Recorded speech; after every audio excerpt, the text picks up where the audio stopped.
नमस्कार दोस्तों, बुधवार का हाई कोर्ट के द्वारा फैसला आता है और उसी फैसला के आने के बाद में लगभग 22,000 जो शिक्षक हैं जो जॉब कर रहे थे वो बेरोजगार हो गए हैं।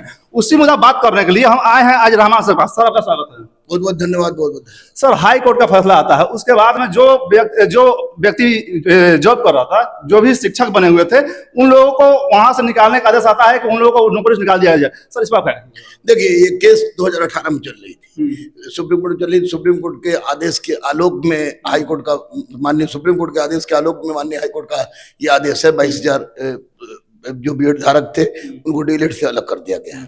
तो निश्चित रूप से 22,000 बच्चों को अलग नहीं किया गया है, 22,000 परिवार को अलग कर दिया गया है, उनकी रोजी रोटी पढ़ाई लिखाई से अलग कर दिया गया है।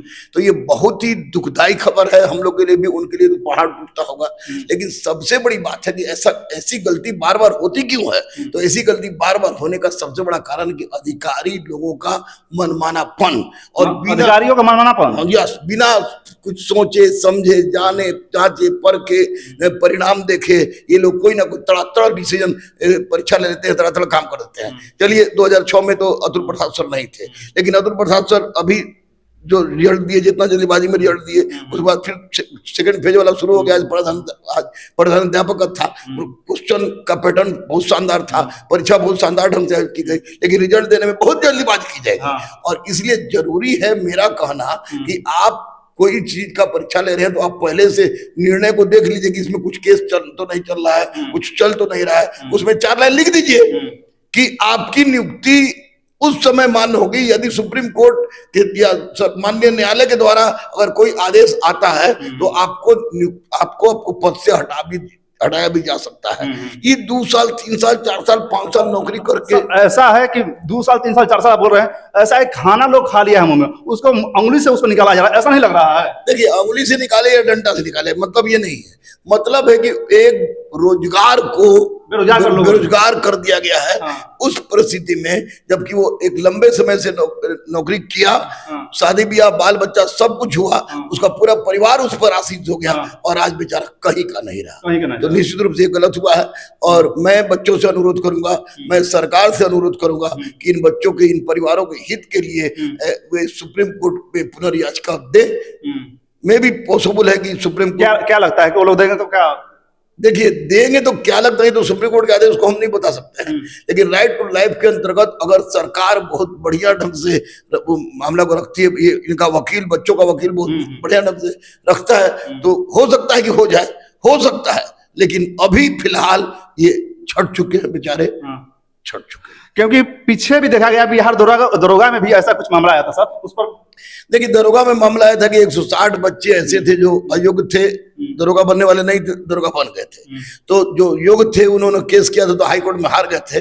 सुप्रीम कोर्ट ने इनको राइट टू लाइफ के अधिकार के रूप में बोला कि 160 को रहने दीजिए, उनकी गलती नहीं है। तो यहाँ बीएड वाले की भी गलती नहीं है और बाकी 160 को लीजिए जो जाने लायक है। तो 160 को लेने के क्रम में रोस्टर वेंडर करना पड़ा और 629 बच्चे को लेना पड़ा। तो ऐसी परिस्थिति अगर होती है राइट टू लाइफ के तहत, अगर सुप्रीम कोर्ट इसका विचार कर लेता है, पुनर्विचार कर लेती है, तो निश्चित रूप से इनको मौका मिल सकता है। लेकिन अंतिम रूप से हम अभी यही कहेंगे कि मत हो निराश, न टूट न झुक, तेरे जुनून का नतीजा जरूर निकलेगा, इसी स्याह समंदर से नूर निकलेगा। सिर्फ चिराग जलाए रखना, सिर्फ चिराग जलाए रखना। रोड पर मत जाइएगा, हिंसा मत कीजिएगा, सरकार के विरुद्ध किसी तरह की नारेबाजी मत कीजिएगा, क्योंकि सरकार ही आपकी रीढ़ है इसमें। और अब सरकार से भी निवेदन कीजिए और साथ ही साथ आप लोग पैसा कलेक्ट करके सुप्रीम कोर्ट जाइए, सुप्रीम कोर्ट एक अच्छे वकील के माध्यम से पुनर्विचार रखिए, क्योंकि आए आम चाहे जाए लबेदा, हो सकता है कि आम पर लग जाए और आम गिर जाए और आपकी जिंदगी सुनिश्चित हो जाए। नौकरी को छोड़ दीजिए, जिंदगी सुनिश्चित हो जाए। तो ये 22,000 लोग बेरोजगार हो जाएंगे। बिल्कुल, इसलिए मैं बोल रहा हूँ कि जिंदगी इनकी सुरक्षित हो जाए। तो सर, शिक्षा जो है वो तो समवर्ती सूची के अंतर्गत भी है, असमवर्ती सूची में केंद्र सरकार भी अपना बनाता है, राज्य सरकार बना सकता है।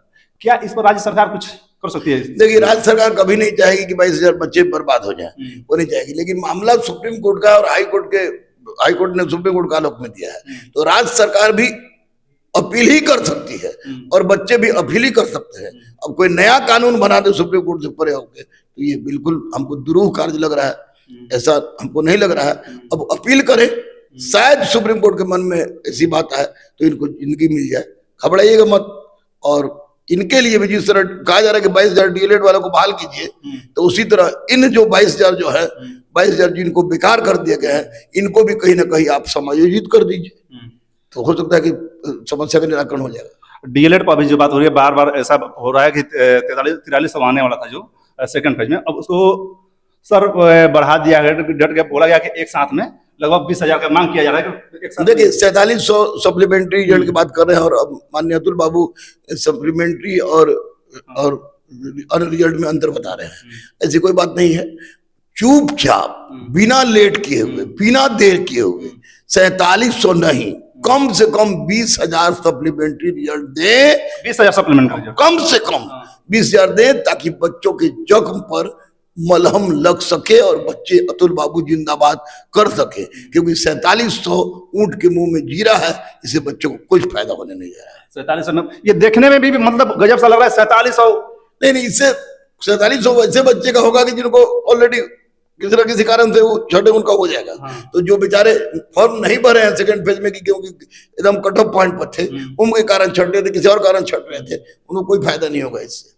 एक बार फिर से ये कर दिया सर, जो 22,000 बेरोजगार हुए हैं वो लोग अब क्या करें? 22,000 जो लड़के बेरोजगार हुए हैं, वे लोग नेतागिरी ना करें और अपने में एक ग्रुप बनाकर एक पैसा कलेक्शन करके आप लोग जाइए सुप्रीम कोर्ट में किसी अच्छे वकील से एक बार पुनर्याचिका डालिए, इस आधार पर कि सर हम लोग की कोई गलती नहीं थी, हम लोग तो जो आयोग का गलती आयोग से आया, इसलिए क्षमा किया जाए, रहम किया जाए, छोटे छोटे बच्चे हैं, ये काम करेंगे तो ऐसा भी नहीं था कि नोटिफिकेशन में लिखा था यार कोई कॉन्ट्रैक्ट का नौकरी भी नहीं था कि नहीं भैया हमें निकाल देना है 500-400 में। इसीलिए तो इनके पक्ष में फैसला जा सकता है अगर ऐसा ये लोग करते हैं तो। अब टोटली डिपेंड करता है सुप्रीम कोर्ट के पुनर्विचार पर। इन लोग को एज सुन एज पॉसिबल ये काम कर देना चाहिए, तो अच्छा आप लोग देख रहे थे इस प्रकार कैसा लगा? गुरु रहमान सर हैं जो कि बेबाकी से हर मुद्दा बोलते हैं, अभी आपको इनका बात कैसा लगा ये कमेंट सेक्शन में जरूर बताइएगा। आप देख सकते हैं इस प्रकार। धन्यवाद।